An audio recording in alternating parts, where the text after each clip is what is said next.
갈라디아서 2장 8절부터 10절까지 말씀입니다.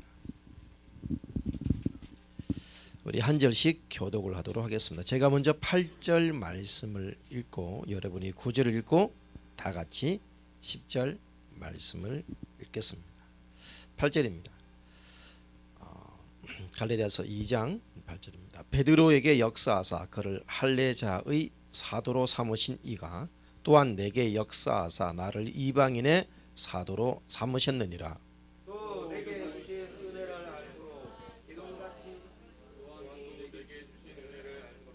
나와 바나바에게 친교의 악수를 하였으니 우리는 이방인에게로 그들은 할례자에게로 가게 하려 하리라. 같이 읽겠습니다. 다만 우리에게 가난한 자들을 기억하도록 부탁하셨으니 이것은 나도 본래부터 힘써 행하여 왔노라. 아멘. 자리에 착석하시겠습니다.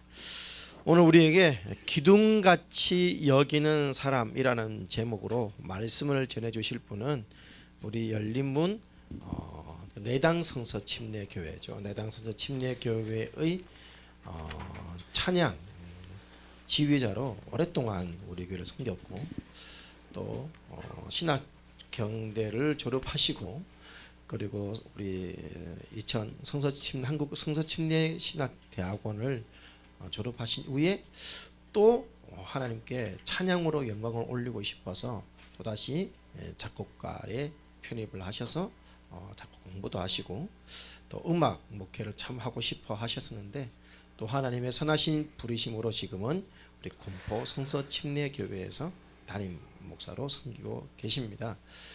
저희 천년부의 전도사님이기도 하셨고 또 여러 모습으로 교회를 충성스럽게 섬겼었던 우리 이원철 목사님, 오늘 우리에게 말씀을 전해주실 때 말씀 감사히 받겠습니다라는 뜻으로 우리 박수로 환영해 주시면 감사하겠습니다.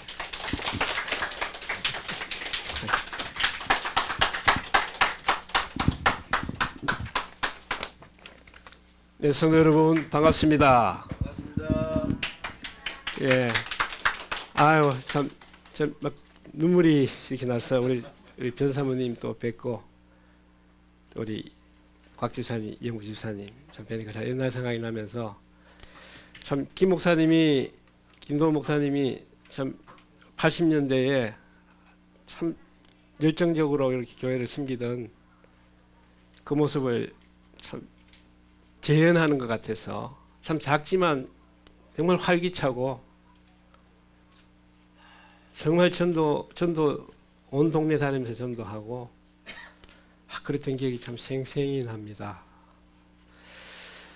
저는 참 너무 부족해서 참 그런 교회 모습을 참 지금도 세워나가는 부족함을 많이 느끼는데 우리 김도 목사님은 그 당시 80년대 그 교회를 지금 재현하는 느낌이 들어요. 그래서 얼마나 참 저 마음이 감격스럽고 참 소망이 있는 교회다 이런 생각을 참 많이 했습니다.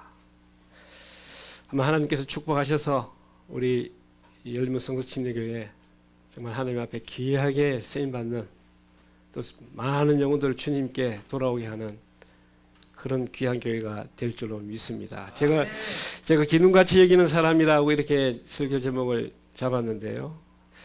이 자리에 있는 우리 한 분 한 분 형제들 자매님들이 또 우리 집사님들이 참 이미 기둥이 되어 있지 않나 이런 생각이 문득 들었습니다. 그렇지만 어떤 소망을 가지고 앞으로도 참 기둥 같은 그런 하나님의 사람들에 대해서 이 열린문 교회를 앞으로 정말 하나님 앞에 놀랍게 참 드려지고 쓰임받는 그런 교회가 되기를 바라는 그런 마음으로 이 말씀을 함께 나누기를 원합니다. 말씀을 위해서 제가 우리 본문을 읽었으니까 잠깐 기도하겠습니다. 아버지 하나님, 오늘 하나님의 귀한 주일을 맞이하여 또 특별히 열린문 성서침례교회 창립 주일을 맞이해서 하나님 앞에 귀한 예배를 드립니다. 하나님께 주신 이 말씀이 우리 마음 가운데 다시 한번 분명하게 새겨지게 하시고 하나님께서 기뻐 원하시는 교회를 든든히 떠받치고 하나님의 나라를 온전히 세워가는 그런 기둥 같은 하나님의 사람들이 다 될 수 있도록 오늘 이 말씀을 통해 다시 한번 우리 마음에 하나님 정말 뜨거운 그런 열정으로 다시 한번 불을 붙여 주시옵기를 원합니다. 우리 담임하시는 김 목사님과 우리 집사님들 또 사랑하는 형제 자매들이 한 마음과 한 뜻이 되어 다 기둥 하나님의 교회를 세우는 기둥이 되리라는 이런 비전을 품고 교회를 온전히 세워나가게 하시고 하나님 앞에 귀하게 쓰임받고 하나님께 칭찬받는 그런 교회가 될 수 있도록 아버지 오늘 이 자리에 다시 한번 우리의 마음을 불붙여 주시옵기를 원합니다. 큰 소망을 품게 하나님 역사하여 주시옵소서. 말씀을 온전히 주장해 주시옵기를 원합니다. 예수님의 이름으로 기도했습니다. 아멘. 미국 필라델피아에 존이라는 13세의 소년이 있었습니다. 벽돌 공장에서 노동하는 아이였습니다. 그런데 존의 마음을 아프게 하는 것이 있었는데 바로 교회로 들어가는 길이었습니다. 비가 조금만 내려도 진창길이 되어 몹시 불편했습니다. 그러나 어른들은 아무런 대책을 세우지 않았습니다. 자기 집 같으면 벌써 훌륭하게 벽돌이나 돌로 포장을 했을 것인데 그러지 않아서 마음이 많이 불편한 그런 마음이 있었습니다. 어느 주일 존은 결심했습니다. 이미 이 존의 눈에는 벽돌로 포장된 길과 그리로 들어가는 많은 아이와 어른들이 보였던 것입니다. 존은 자기 공장에서 7센트의 임금 가운데서 날마다 벽돌을 한 장씩 사서 그 진창 길을 교회의 출입길을 깔기 시작했습니다. 그 넓은 길을 존이 혼자 완성하려면 2년의 시간이 걸릴 그런 상황이었습니다. 그러나 기적은 1개월 내에 일어났습니다.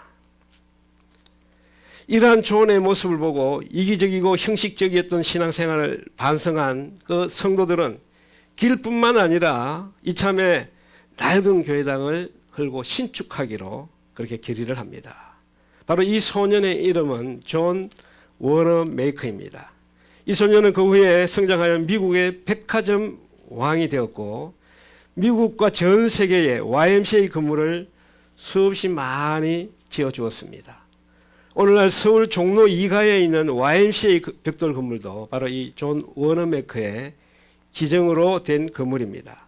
꿈을 가진 소년, 진창 속의 아름다운 벽돌 포장 도로를 본 소년, 구름을 뚫고 무지개를 본 소년이 바로 이 존 워너메이커였습니다. 이분은 평생 동안 지키려 했던 하나의 표가 있습니다. 바로 세 개의 영어로 대문자 T로 이렇게 말할 수가 있습니다. 생각하고 thinking, 실천하고 trying, 그리고 하나님을 믿자 trusting in God이었습니다. 참으로 좋은 그리스도인의 표가 아닐 수가 없습니다. 바로 이런 존 워너메이커 같은 믿음이 오늘날 교회에서 기둥으로 쓰임받을 이들에게 필요한 자세인 것입니다. 오늘 우리 열린문 교회 안에도 이런 기둥같이 있는 사람들이 지금도 제가 보기에는 굉장히 많습니다. 우리 훌륭한 청년들도 있고 훌륭한 집사님들도 계시고 훌륭한 또 우리 자매님들도 계셔서 마음이 얼마나 참 힘이 되고 든든한지 모르겠습니다. 내가 기둥이라고 말해서 기둥이 되는 것이 아닙니다. 다른 성도들이 보기에 참된 기둥이 되는 사람이 되어야 하는 것입니다. 오늘 보면 8절 말씀을 보면 바울은 이방인의 사도로서 베드로는 할례자 그러니까 유대인의 사도로 이미 이 두 분은 영적인 기둥이 되어 있었습니다. 9절 말씀을 보면 사도 바울은 예루살렘 교회에서 헌신하던 예수님의 제자들 가운데 야고보와 베드로와 요한을 기둥같이 여긴다고 말하고 있습니다. 사도 바울이 기둥같이 여기는 이 인물들에 대해서 살펴보고 우리도 교회 안에서 기둥 같은 존재로 쓰임받기 위해서 어떠한 삶을 살아야 하는지 묵상해 보기를 원합니다. 바울 사도가 말한 야고보는 예수님의 육신의 동생입니다. 그리고 그 당시에 예루살렘 교회의 대표 목사였습니다. 육신적으로 예수님의 바로 밑에 동생이었지만 주님께서 이 땅에서 사역하는 공생의 동안에는 예수님을 메시아로 그리스도로 인정하지 않았습니다. 믿지를 않았던 것입니다. 예수님의 육신의 형제들은 예수님의 그 사역을 이해하지 못했습니다. 그는 예수님께서 부활 성천하신 후에 참으로 이분이 하나님의 아드님이시고 하나님께서 세상에 보내신 메시아라는 이 사실을 깨닫고 동생 야고보는 회개를 합니다. 그리고 예루살렘 교회의 기둥 같은 그런 지도자가 되었던 것입니다. 베드로는 갈릴리 호수의 업으로 특별히 내세울 곳이 없는 그런 사람이었습니다. 학문이 깊은 것도 아니었고 평생 물고기를 잡는 일을 했던 사람입니다. 성격도 원만하지 않아서 다혈질적이었습니다. 그리고 자기 잘난 체를 잘하는 그런 사람이기도 했습니다. 그는 언제나 다른 제자들보다 자신을 드러내기를 좋아했습니다. 마태복음 26장 33절을 보면 다른 사람들은 다 주님을 버릴지라도 저는 결코 주님을 버리지 않겠습니다.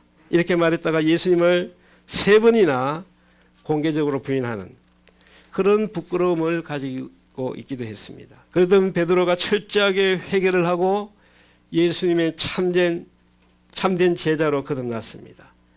베드로는 부활하신 주님을 만나서 내 양을 먹이라는 그 사명을 새롭게 받고 오순절날 성령을 체험하고는 주를 위해 순교하는 거룩한 사도의 길을 걸어갔습니다.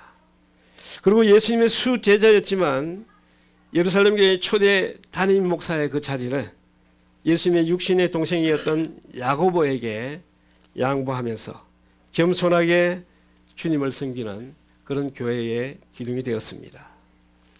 요한은 갈릴리 지방의 어부인 세베대와 살로메 사이에서 야고보의 동생으로 태어납니다. 요한의 형제 야고보는 사도행전 12장에 보면 일찍이 헤로드 왕에게서 죽임을 당합니다.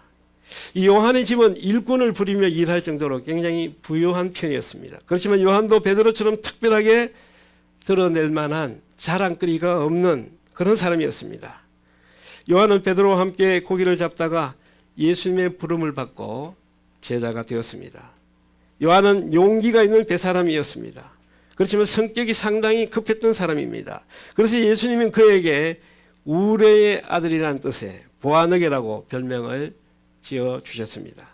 요한은 베드로와 함께 초대교회의 큰 기둥이었고 훗날 밤모섬으로 귀향을 갔지만 하늘의 계시를 보고 요한 계시록을 기록했던 그런 교회사의 큰 인물이 되었습니다.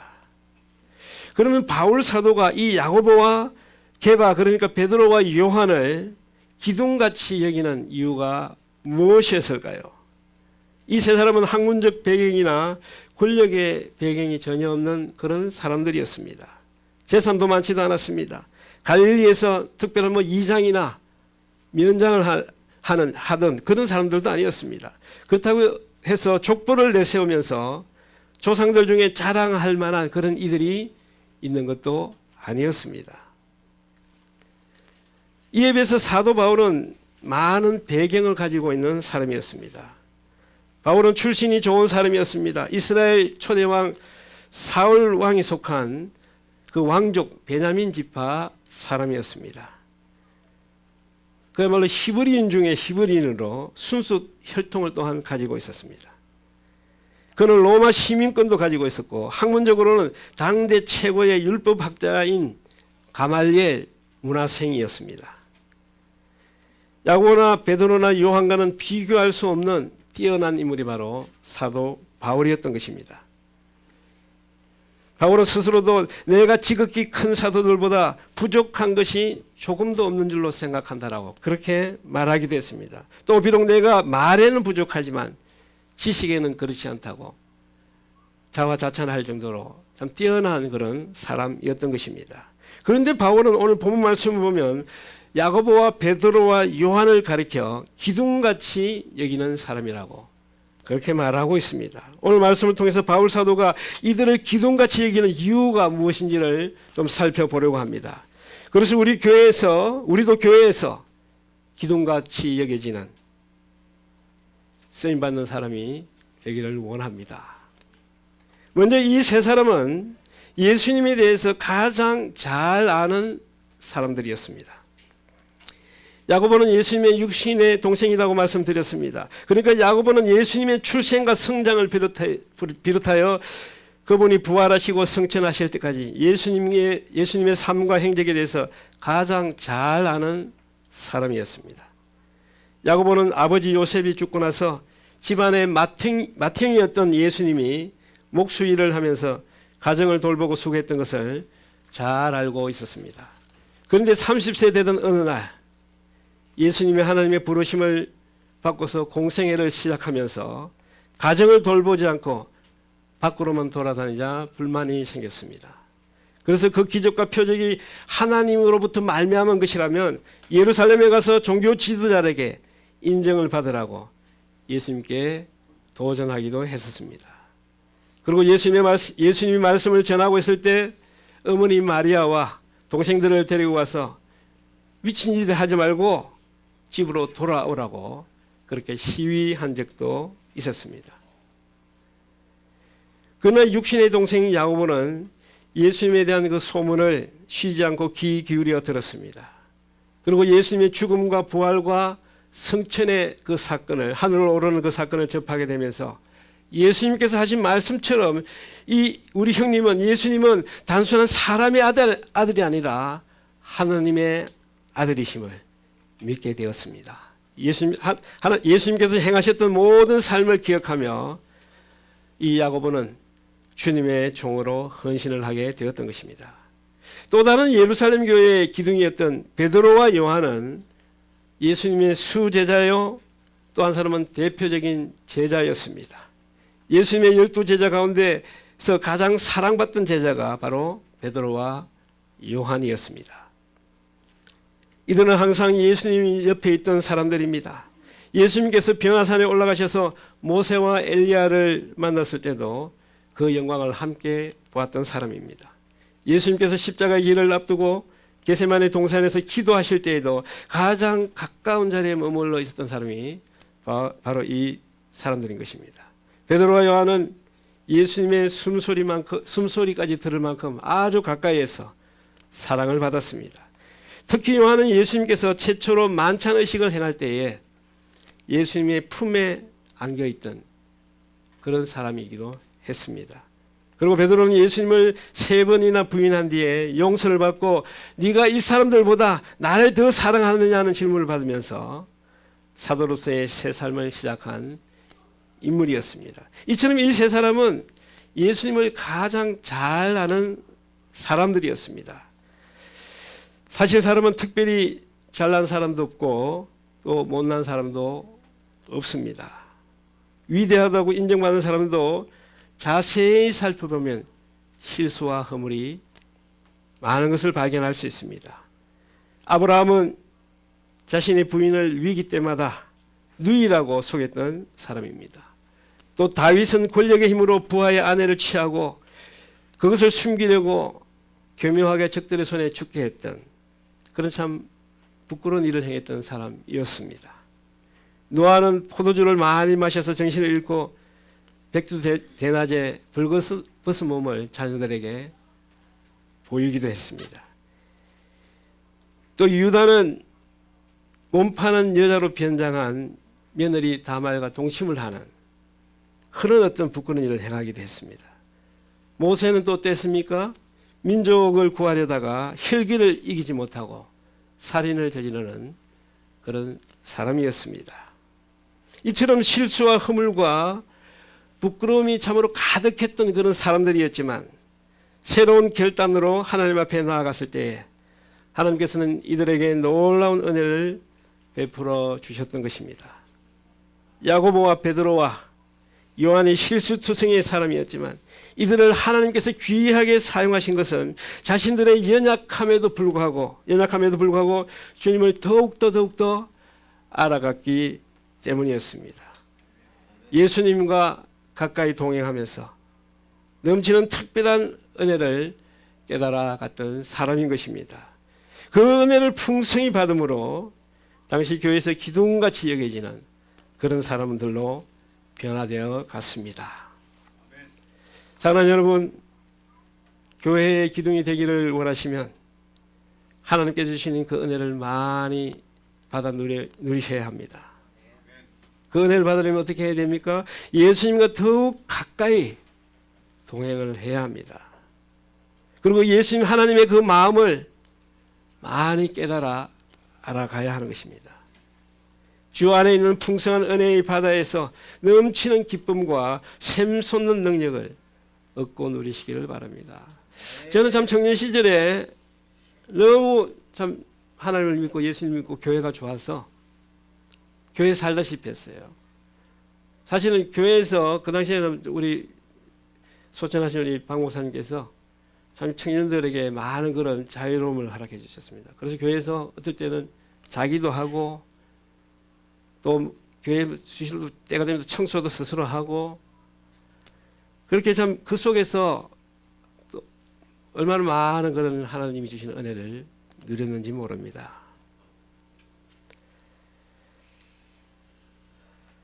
주 안에 있는 풍성한 은혜의 이 바다에서 넘치는 기쁨과 샘솟는 그 능력을 누리시기를 바랍니다. 그때 교회 안에서 참으로 기둥처럼 여김을 받는 귀한 성도가 되실 줄로 믿습니다. 바울 사도는 세상적인 지식과 배경으로는 야고보나 베드로나 이 요한보다 훨씬 더 뛰어난 사람이었습니다. 하지만 이 세 사람을 이 바울 사도는 교회의 기둥으로 기꺼이 인정하고 있는 것입니다. 그들이 예수님의 은혜를 넘치도록 받았고 또 예수님의 삶을 더 많이 알고 있었기 때문에 바울은 기꺼이 이 세 사람을 교회의 기둥이라고 그렇게 칭찬하고 있는 것입니다. 바울이 이들을 기둥같이 여기는 또 하나의 이유는 그들은 주님을 향한 열정이 있었습니다. 야고보와 베드로와 요한은 순수한 열정이 있는 그런 사람들이었습니다. 예수님의 육신의 동생 야고보는 성경 야고보서의 저자입니다. 야고보서를 보면 말로만 입으로만 믿음을 말하는 자들을 이 야고보는 가장 싫어했습니다. 야고보는 야고보서 성경에서 행함이 없는 믿음은 죽은 믿음이요 행함이 없는 믿음은 영혼이 없는 것이라고 그렇게 강조하고 있습니다. 야고보는 언제나 믿음 안에서 행함으로 신앙생활을 할 것을 강조하는 열정적인 신앙인이었습니다. 그리고 베드로는 주님께서 말씀하시면 항상 지체하지 않고 행동으로 옮기는 사람이었습니다. 예수님께서 깊은 곳에 가서 그물을 던지라고 말씀하셨을 때에 자신의 그 어부생활 그 상식으로는 경험으로는 납득이 안 되는 일이었지만 즉시 순종하여 배를 타고 갈리 호수의 깊은 곳으로 가서 그물을 던져 많은 물고기를 잡았습니다. 예수님께서 죽어 장사되었을 때에 예수님의 부활에 대한 소문을 듣고 무덤으로 달려가서 지체하지 않고 무덤 속으로 들어가서 예수님의 부활을 확인한 사람도 바로 베드로였습니다. 그리고 부활의 주님께서 갈릴리 바다에 찾아오셨을 때에 예수님이시라는 요한의 말을 듣고 물고기를 잡고 있다가 즉시 겉옷을 벗어 던지고 차가운 새벽 바다로 뛰어들어서 예수님께로 헤엄쳐 갔던 이 사람도 바로 베드로였습니다. 이처럼 베드로는 주저하지 않는 열정적인 믿음을 가지고 있는 그런 사람이었습니다. 요한 또한 열정적인 믿음의 사람이었습니다. 그는 언제나 예수님 주변을 떠나지 않았습니다. 예수님께서 그를 사랑하셔서 특별히 베드로와 그리고 형제 야고보와 함께 자주 데리고 다니기도 하셨지만 요한 자신도 예수님을 떠나지 않았습니다. 한 번은 예수님께서 예루살렘에 올라가시다가 사마리아의 한 마을에 들른 적이 있었습니다. 그런데 사마리아 사람들이 예수님이 행하시는 이적과 표적을 받아들이지 않고 예수님 말씀을 믿으려 하지 않자 요한은 분을 냅니다. 화를 냅니다. 의분을 토합니다. 화가 나서 누가복음 9장 54절을 보면 주님 우리가 불을 명하여 하늘로부터 저들을 멸하라 하기를 원하시나이까 라고 그렇게 말하기도 했습니다. 요한은 예수님을 너무 사랑한 나머지 예수님을 멸시하는 그 사마리아 사람들을 미워했던 것입니다. 예수님을 진심으로 사랑했던 요한은 주의 만찬 때는 예수님 품에 안겨 있었다고 했습니다.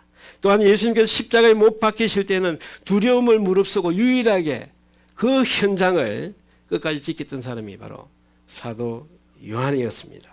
그리고 예수님의 마지막 명령에 따라 예수님의 육신의 어머니 마리아를 평생 자신의 어머니로 모시면서 그는 살았습니다. 이처럼 야고보나 베드로나 요한은 주님을 향한 뜨겁고 순수한 열정이 있었습니다. 저도 제 청년 시절에 너무나 참 뜨거움이 있었습니다. 순수함이 있었습니다. 그래서 교회에서 거의 뭐 살다시피 하면서 그렇게 교회를 참 섬겼던 기억이 납니다. 그래서 그 청년 시절의 그 순수한 열정을 참 오늘날에도 좀 하나님 그 마음을 좀 회복시켜 주십시오 하고 기도할 때도 가끔 있습니다.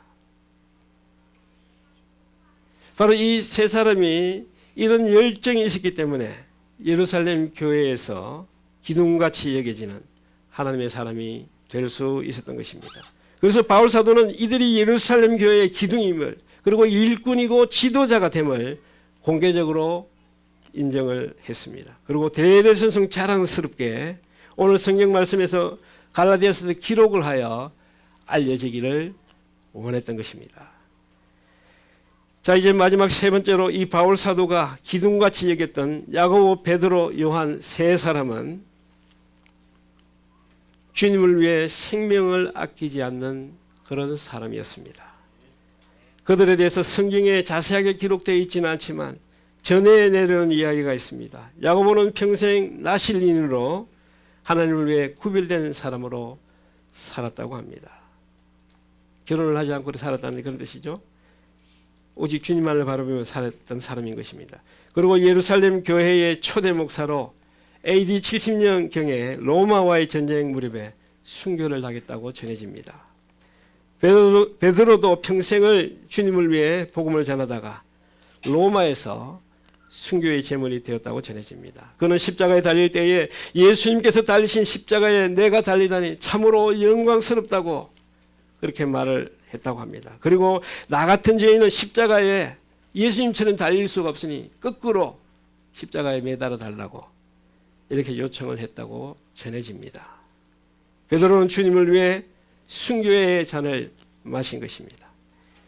요한은 순교의 잔을 마시지는 않았지만 밤모섬에 평생 유배되어 살면서 주님을 사랑했습니다. 사람들은 요한을 가리켜 사랑의 사도라고 말을 합니다. 사랑의 메시지를 많이 전했습니다. 또한 주님을 사랑하는 마음이 목숨을 바쳐 순교한 다른 사도들 못지 않았다는 것입니다. 이처럼 교회의 기둥으로 여겨지려면 주님을 위해 생명을 아끼지 않는 주님을 변함없이 사랑하는 그런 거룩한 사람이 되어야 할 줄로 믿습니다. 오늘 이 시간 주님 앞에 예배드리는 우리 모든 우리 성도님들도 오늘 말씀의 세 주인공들처럼 교회 안에서 기둥처럼 여겨지는 그런 하나님의 귀한 일꾼들이 다 되시기를 바랍니다. 솔로몬 성전 출입문 양쪽에는 야긴과 보아스라고 불리는 두 기둥이 솔로몬 성전 양쪽에 이렇게 큰 기둥이 서 있습니다. 그 기둥의 높이는 약 9m나 되고 그리고 기둥 머리에 장식된 부분이 한 2.5m가 더 있습니다.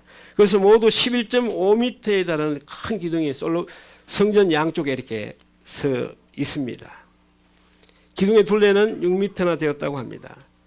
야기는 하나님께서 세우실 것이다 라는 뜻을 담고 있습니다. 그리고 보아스라는 기둥은 하나님에게 능력이 있다는 그런 뜻입니다. 솔로몬 성전 출입문 양쪽에 웅장하게 서 있는 이 야긴과 보아스 두 기둥처럼 이 교회 안에서 하나님의 위대하심을 드러내는 그런 성도님들이 다 되시기를 바랍니다. 여러분, 그런 영향력은 우리 스스로의 의지와 노력으로는 한계가 있습니다. 하지만 우리를 죄의 형벌로부터 구원하시고 천국 영생의 분명한 소망을 주시기 위해서 신이 십자가에 우리 대신 못 박혀 죽으시고 부활하신 그 예수님의 은혜로 늘 충만할 때에 그런 기둥과 같은 그런 삶이 가능할 것입니다. 그 주님의 사랑과 은혜로 충만하여 참으로 뜨거운 열정을 가지고 주님을 위하여 생명을 다해 충성하는 그런 믿음으로 살아가시다가 야고보와 베드로와 요한처럼 하나님께 인정받고 또 열림문 성서 침례교회의 믿음의 후손들에게 그분들은 교회의 참 기둥과 같은 믿음의 선배라고 믿음의 선조라고 길이길이 세움을 받는 귀한 하나님의 사람들이 다 되시기를 우리 주님의 이름으로 축복합니다. 아멘. 제 개인 이야기를 잠깐 하자면 제가 청년 시절에 우리 열정적인 우리 박 목사님 이제 소천하신 박 목사님의 그 열정으로 많은 사람들이 이렇게 교회에 들어왔습니다. 그러시면 또 많은 사람들이 또 떠나게 됐습니다. 저는 그걸 보면서 참 마음이 아팠어요. 그래서 나는 절대 떠나서 다른 사람들 마음 아프게 하지 않으리라. 이렇게 하고 교회를 든든히 이렇게 지키려고 노력했습니다. 그래서 하나님께서 참 그런 저를 선하게 인도하셔서 오늘 하나님의 그런 일꾼으로 이렇게 부르셨지만 이 자리는 여러분들도 그런 마음으로 교회 기둥같이 기둥이 흔들리면 안 되잖아요. 그렇게 교회를 든든히 떠받치고 여러분 그렇게 하나님 앞에 기도하면서 우리 신앙생활 계속해 나간다면 이 열림문 성서 침례교회가 정말 놀랍게 하나님께 축복하셔서 귀하게 하나님의 일을 감당하는 그런 교회들이 될 줄로 믿습니다. 그리고 옛날 이 내당 성서 침례교회에서처럼 수많은 작은 교회였지만 목사들이 굉장히 많이 나왔습니다. 우리 소천하신 박 목사님의 그 열정의 영향이었던 것이지요. 여러분들도 이 자리에 여러분들도 정말 그렇게 열정을 가지고 교회의 기둥 같은 그런 훌륭한 하나님의 사람들이 다 되시기를 축복합니다. 감사합니다. 잠깐 제가 기도하겠습니다. 네, 아버지 하나님, 복된 주일날, 특별히 창립 기념 주일날 부족한 종을 부르셔서 우리 믿음의 선배들이 믿음의 기둥이 되어서 복음을 든든히 세워나갔던 것처럼 우리들도 하나님의 귀한 믿음의 기둥이 되어 교회를 든든히 세워나가기를 원합니다. 아버지, 이 자리에 있는 우리 형제자매들 마음속에 그런 참 소망을 더하여 주시고 그런 뜨거운 열정을 하나님 다시 한번 다짐하고 또 회복시켜 주시옵기를 원합니다. 하나님 열림교회를 축복해 주시옵소서.